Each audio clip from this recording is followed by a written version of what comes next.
অনেকে অনেক কথা বলতে পারে, সস্তা জনপ্রিয়তার জন্য অনেক কথা অনেকে বলতে পারে। তবে আপনাদের সকলের সামনে আজকে আমি পরিষ্কার একটি কথা বলে যাই, ইনশাল্লাহ এই বিএনপি সরকার পদ্মা ব্যারেজের কাজেও হাত দেবে, ইনশাল্লাহ তিস্তা ব্যারেজের কাজে হাত দেবে। আসসালামু আলাইকুম। জি, ভালো আছেন সবাই? ভালো আছেন?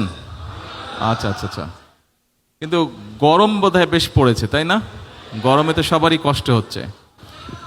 আমরা যখন ছোট ছিলাম, আমার পরিষ্কার মনে আছে, গরম নিয়ে মানে স্কুলে যখন পড়তাম, স্কুলে বলতেও ক্লাস 3, 4, 5-এ যখন পড়তাম, খুব সম্ভবত এত আমরা গরম নিয়ে কমপ্লেন করতাম না, এত গরম পড়তো না।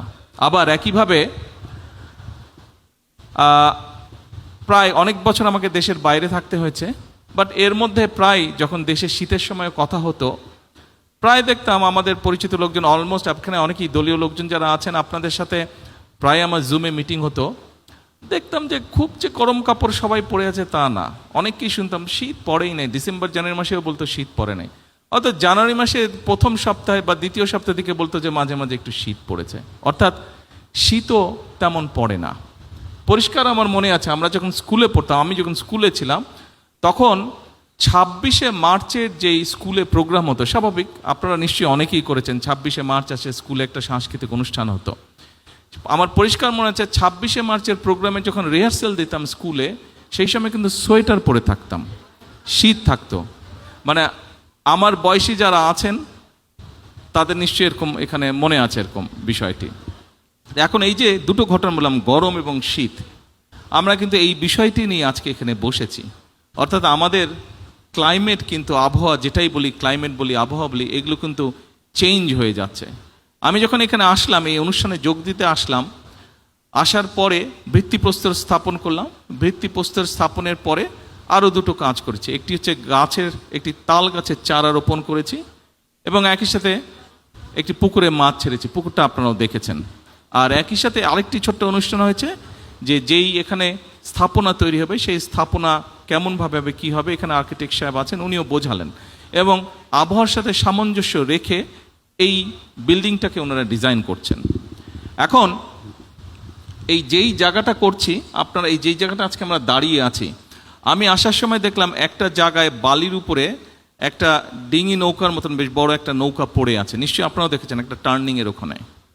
আচ্ছা, ওটা দেখে আমার ধারণা হলো, আমি ধারণা করতে পারি, এবং এলাকাটাকে ধারণা হলো খুব সম্ভবত 20-25 বছর আগে এখানে মাটি ছিল না, এখানে পানি ছিল। এই জায়গায়, এই যে এখানে আমাদের গাজীপুরের মেয়র সাহেব এখানে, উনিও মাথা নাড়ছেন যে এখানে পানি ছিল, মনে হয় ছোটোবেলায় ওনারা এখানে সাঁতার টাতার কেটেছেন। এই যে রনিও বলছে এখানে নদী ছিল এখানে। তার মানে আপনারা চিন্তা করুন, আজকে আমরা যেখানে দাঁড়িয়েছি সেখানে পানি ছিল। এইখানে এর আশেপাশে যে যেগুলো মাটি ছিল, নিশ্চয়ই অনেক গাছপালা ছিল। আজকে নিশ্চয়ই অনেক গাছপালা নেই, স্বাভাবিক। অনেক বাড়িঘর হয়েছে, যেই জায়গাগুলোতে মাটিও ছিল, বাড়িঘর করতে হলে গাছপালা কাটতেই হবে। আমরা এখানে একটা ভিডিও দেখলাম, এই ভিডিওতে খুব সম্ভব একটা ছোট্ট সিন দেখিয়েছে, যেটা বোধহয় খুব সম্ভব কক্সবাজারের রোহিঙ্গারা যেখানে থাকে, খুব সম্ভব সেই জায়গাটা দেখিয়েছে ভিডিওতে। আমার দেখে যতটুকু, আমি যাইনি, বাট দেখে যতটুকু মনে হলো অন্য ছবি দেখে, রোহিঙ্গারা যেখানে আছে প্রায় 10 লক্ষেরও বেশি রোহিঙ্গা আছে ওখানে, 1.3 মিলিয়নের মতন, মানে প্রায় 13 লক্ষের কাছাকাছি রোহিঙ্গা আছে এত বড় এরিয়াতে। যতটুকু আমার মনে আছে, আমি লাস্ট গিয়েছিলাম খুব সম্ভব কক্সবাজার টেকনাফের দিকে আমি গিয়েছিলাম 2005-06 দিকে গিয়েছিলাম।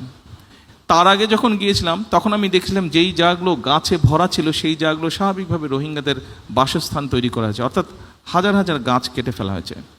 কিছুদিন আগে আমি হঠাৎ করে একদিন সকালে পত্রিকায় দেখলাম যে কক্সবাজার থেকে বিচের পাশ দিয়ে একদম উখিয়া পর্যন্ত একটা রাস্তা করা হচ্ছে, একটা বিচ রোড করা হচ্ছে, এবং যে কোনো কারণেই হোক রোডের ডিজাইনের কারণে প্রায় 3000 গাছ কেটে ফেলতে হবে।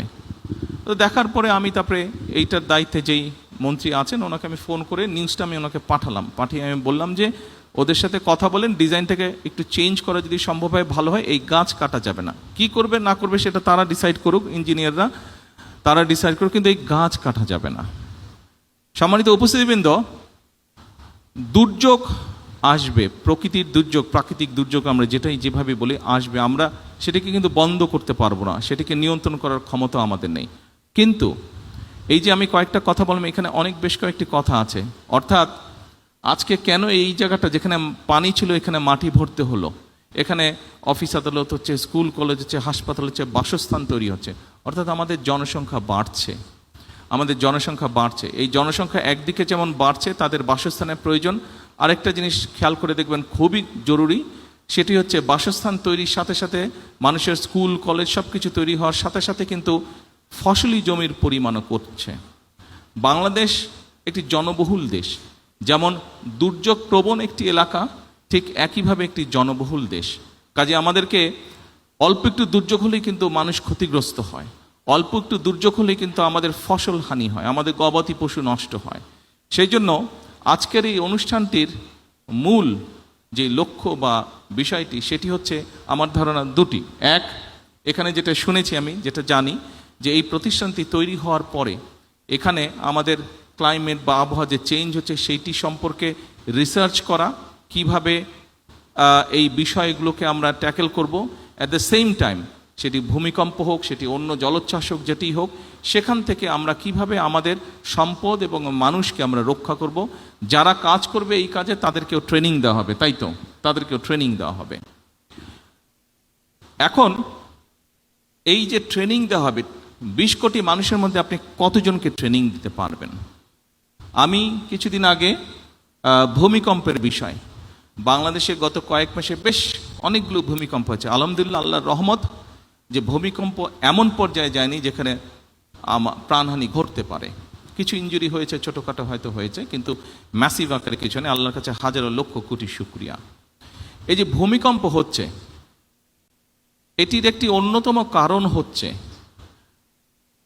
গুলশান এলাকায়, ক্যান্টনমেন্ট এলাকায়, এই যে এলাকাটি, এখানে আমার পরিষ্কার মনে আছে, ছোটবেলায় দেখেছি যে 50 ফিট গেলে, 50 ফিটও যাওয়া লাগতো না, 20-25 ফিট গেলেই বা 15 ফিট গেলেই পানি বের হতো।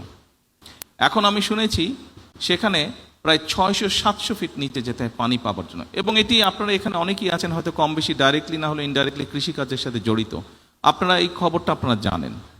20 কোটি লোকের ফসল উৎপাদনের জন্য আমাদের কৃষকরা সারা বাংলাদেশে তারা এই যে গভীর নলকূপের মাধ্যমে পানি টেনে তুলছে। তার ফলে যেটি হচ্ছে, নিচে থেকে আস্তে আস্তে শূন্য হয়ে যাচ্ছে। খুব স্বাভাবিক, নিচটা যখন শূন্য হবে উপর থেকে সেটি ধসে পড়বে, তাই নয় কি? এটি তো স্বাভাবিক ব্যাপার, এটি স্বাভাবিক ব্যাপার। আপনি নিশ্চয়ই জানেন এবং সকলে খেয়াল করেছেন, সকলে শুনেছেন, অনেকবার শুনেছেন। আমরা আমাদের নির্বাচনী যে ম্যানিফেস্টো ছিল, নির্বাচনী যে মিটিং ছিল, বিভিন্ন বিষয় ছিল, সেখানে আমরা উল্লেখ করেছি যে আমরা খাল খনন কর্মসূচি শুরু করব।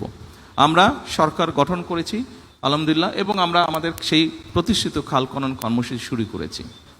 2-3 দিন আগে একজন সাংবাদিক এক জায়গায় বলছে বিএনপি খাল খনন কর্মসূচি শুরু করেছে, এটি তাদের একটি রাজনৈতিক প্রোগ্রাম, এই কোথাও কোনো হিসাব নেই, কিছু না, এটা করতে হবে বলে করেছে। তা আমি খুব শ্রদ্ধার সঙ্গে ওনাকে বলতে চাই, বিষয়টি আসলে তা নয়। এই খাল খনন কর্মসূচির সাথে মানুষের জীবন ওতপ্রোতভাবে জড়িত, এই খাল খনন কর্মসূচির সাথে কৃষি জড়িত, এই খাল খনন কর্মসূচির সাথে এই ভূমিকম্প পর্যন্ত জড়িত। সম্মানিত উপস্থিতিবৃন্দ, আমরা গত 20 বছরে যে পরিমাণ পানি নিচে থেকে টেনে উপরে তুলেছি, আমাদের ব্যবহার করেছি, এই পরিমাণ পানি যদি আজকে থেকে, বিশেষ করে বর্ষার সময় যে অতিরিক্ত পানি আসে, সেটিকে যদি আমরা ছড়িয়েও দেই, মিনিমাম 20 বছর আরও লাগবে সেই যে শূন্যস্থান পূরণ হতে, অর্থাৎ মোটামুটিভাবে রিচার্জ হতে 20 বছর সময় লাগবে। 20 বছরে আপনার জনসংখ্যা আরও বাড়বে, আপনার খাদ্য উৎপাদন আরও আমাদেরকে বাড়াতে হবে। কাজেই আমাদেরকে কোনোভাবেই ভূগর্ভস্থ পানি ব্যবহার করা বোধহয় আমাদের জন্য বিপদজনক হয়ে যাচ্ছে, এবং এটিও কিন্তু দুর্যোগের সাথে সম্পর্কিত।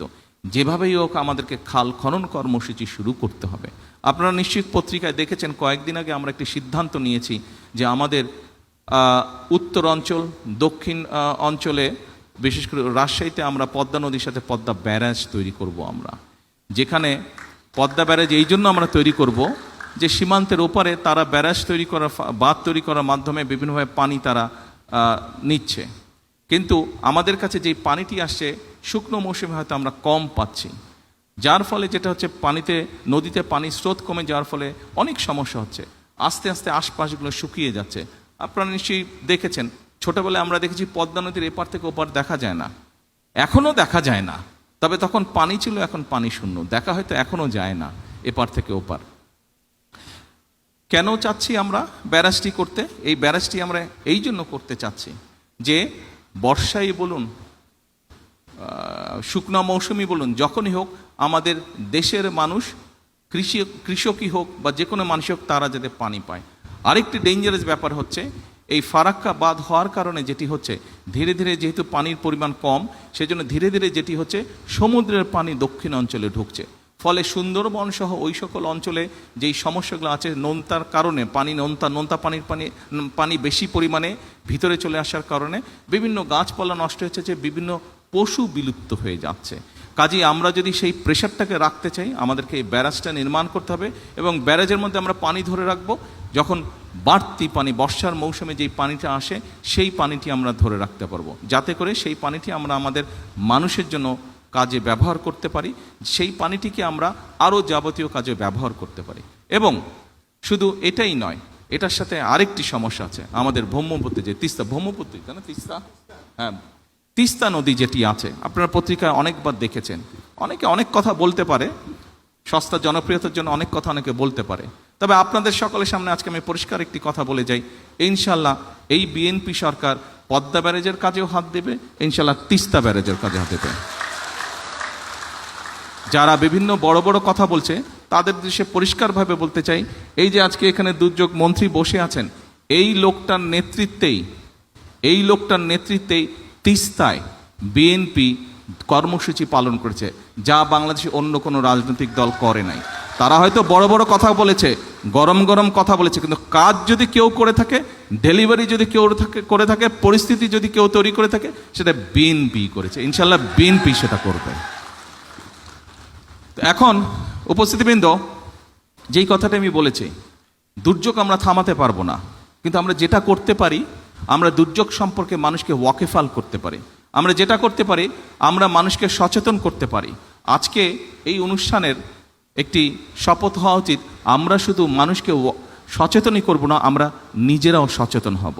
কারণ যেহেতু আমরা দুর্যোগকে থামাতে পারবো না, আসুন দুর্যোগ কোনোটি হলে কিভাবে আমরা মানুষ এবং সম্পদকে রক্ষা করতে পারি, কিভাবে ক্ষয়ক্ষতি কমাতে পারি, নিজেকে কিভাবে রক্ষা করতে পারি, আরেকজনকে কিভাবে রক্ষা করতে পারি, কিভাবে মানুষের সম্পদ রক্ষা করতে পারি, আসুন সেটিই হোক আমাদের আজকের এই অনুষ্ঠানের শপথ। কারণ আমরা একটি গরিব দেশ, এই গরিব দেশে আমাদের সম্পদ কম। আমরা যদি সম্পদকে রক্ষা করতে পারি, আমরা যদি আমাদের সম্পদকে সঠিকভাবে দেশ এবং মানুষের জন্য কাজে ব্যবহার করতে পারি, ধীরে ধীরে আমরা অন্য একটি উন্নত দেশের মতন গড়ে উঠতে পারবো। কিন্তু সম্পদ যদি নষ্ট হয়ে যায়, আমাদের অবহেলার কারণে, আমাদের অজ্ঞতার কারণে যদি সম্পদ নষ্ট হয়ে যায়, তাহলে মানসিক কষ্টই বাড়বে, মানুষই দুর্ভোগের শিকার হবে। আসুন আমরা আজকে এখানে শপথ গ্রহণ করি, আমরা নিজেরা সচেতন হব, অন্যকে সচেতন করব, পরিবেশকে আমাদের রক্ষা করতে হবে। আমরা খাল খনন করি, আমরা বৃক্ষরোপণ করি, আমরা পানি নষ্ট আমরা কম করি, যেভাবেই হোক প্রকৃতি যেভাবে ঠিক থাকতে পারবে, প্রকৃতিকে যত কম ডিস্টার্ব করা যায়, আমরা সেই কাজটা ইনশাল্লাহ করব। সকলকে আন্তরিকভাবে ধন্যবাদ। আসসালামু আলাইকুম।